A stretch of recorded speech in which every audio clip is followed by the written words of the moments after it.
এই পূর্ব ত্রিপুরার আপনারা সবাই সেদিন ভোট দিবেন।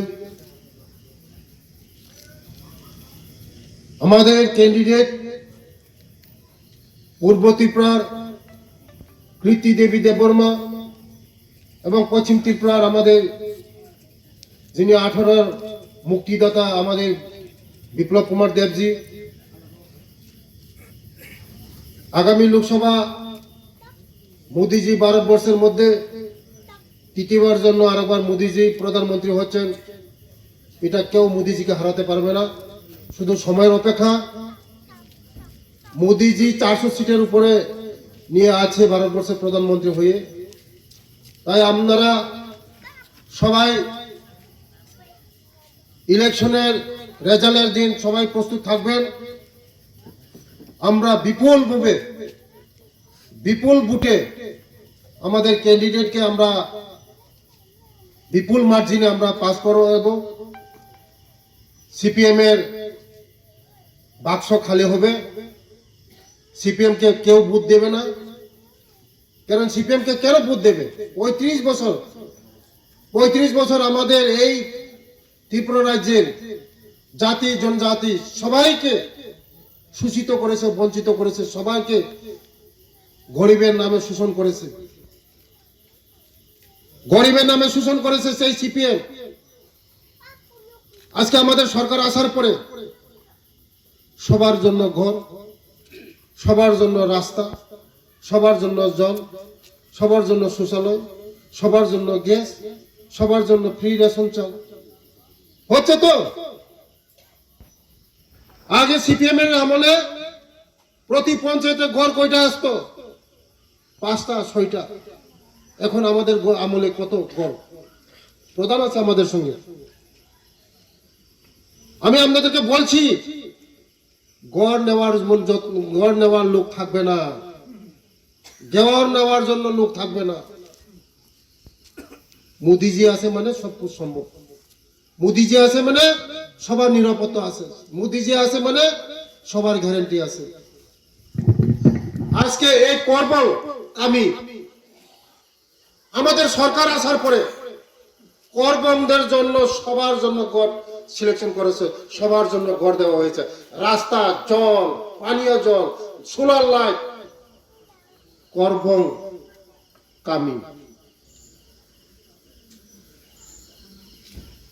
আগামী দিন শুধু আপনারা মোদিজির উপরে বিশ্বাস রাখুন, আমার উপরে বিশ্বাস রাখুন।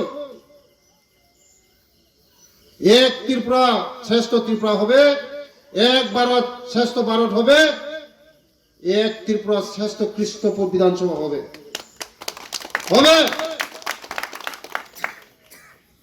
আমার নাম বিকাশ দেব, আমি আপনাদের জন্য বিকাশ করতে এসেছি এই কৃষ্ণপুর বিধানসভার মধ্যে। বিকাশ করব এই কৃষ্ণপুর বিধানসভাকে। 35 বছর ছিল এই লাইট, আমাদের সরকার আসার পরে দেখুন লাইট সব জায়গায় লাইট ব্যবস্থা করা হচ্ছে। আগামী দিন আরো হবে আরো আগামী দিন। শুধু বিশ্বাস রাখুন। আমাদের সরকার কত বছর হয়েছে? 6 বছর। 6 বছরের মধ্যে করোনা 3 বছর চলে গেল। কাজ করার সুযোগ পেয়েছি মাত্র 3 বছর। এই 3 বছর আপনাদের জন্য কি করেছে আপনি হিসাব করুন, বাড়িতে খাতা কাগজ নিয়ে হিসাব করুন।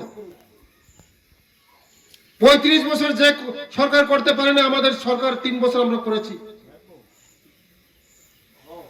মানুষের জন্য খাদ্যর ব্যবস্থা, সম্মান, কিষাণ সম্মান নিধি, ভাতা 700 টাকা থেকে বাড়িয়ে আমরা 2000 করেছি।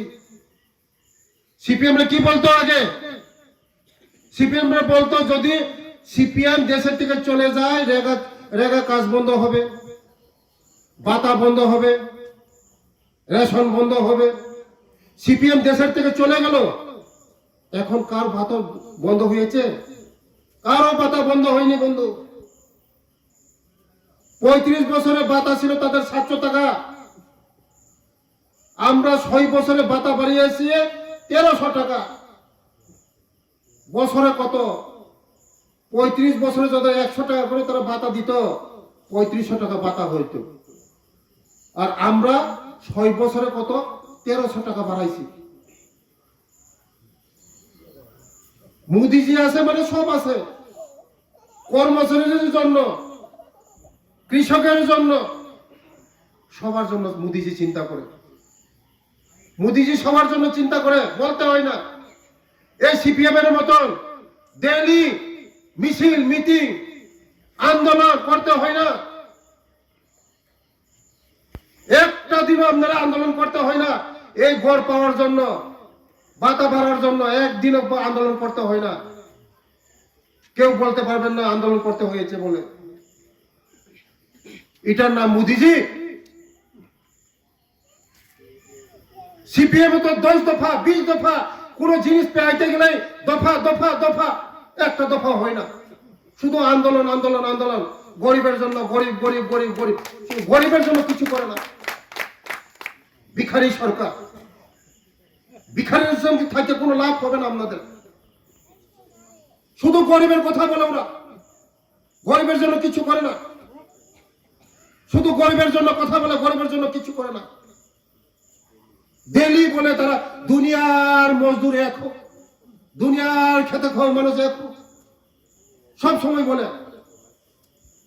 গরিবের জন্য শুধু চিলাচিলি করে, কেন গরিবের জন্য কোনো প্রকৃত কাজ করে না। বন্ধু, আমরা হলো প্রকৃত গরিবের বন্ধু এই মোদিজি। মোদিজির কাছে বলতে হয় না, মোদিজির কাছে আন্দোলন করতে হয় না। মোদিজি আছে মানে আপনাদের সবকিছু সেফ আছে, সবকিছু ব্যবস্থা আছে। আজকে বড় বড় রাস্তা, সবাই গরিব। যারা এখানে আছে, এই বাগানে আছে, সব কোন জায়গায় বাড়ি? তুইদু, ওই 7 মাইল 8 মাইলের। কি কারণ? যত ঘর ভরি, কত সয় সম্পত্তি ফালাইয়া আপনারা এখানে আইছেন, খুব কষ্টতে আছেন।